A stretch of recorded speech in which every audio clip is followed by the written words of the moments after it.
3 plus 4 to the power of 2 minus 9 then times 5. What is the answer of this question? Hi friends and welcome to TurboMath channel.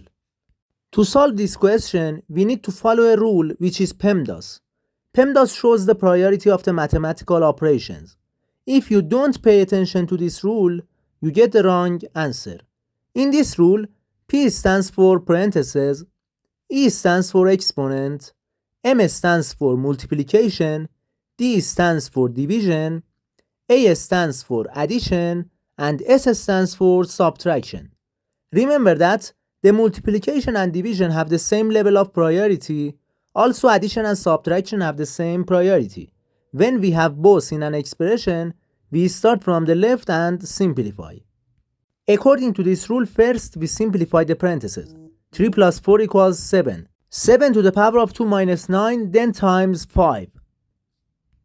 In the wrong way of solving this question, some people don't pay attention to the priority of the mathematical operations.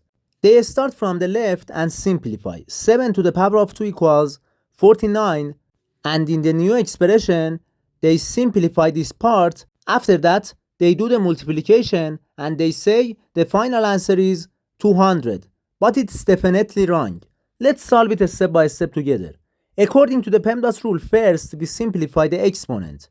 After that, we have a new expression. In the new expression, multiplication have the higher priority about subtraction. Negative 9 times 5 equals negative 45. And 49 minus 45 equals 4. And we get the final answer of this question. Final answer is 4. To see more math videos, subscribe to the channel. Goodbye.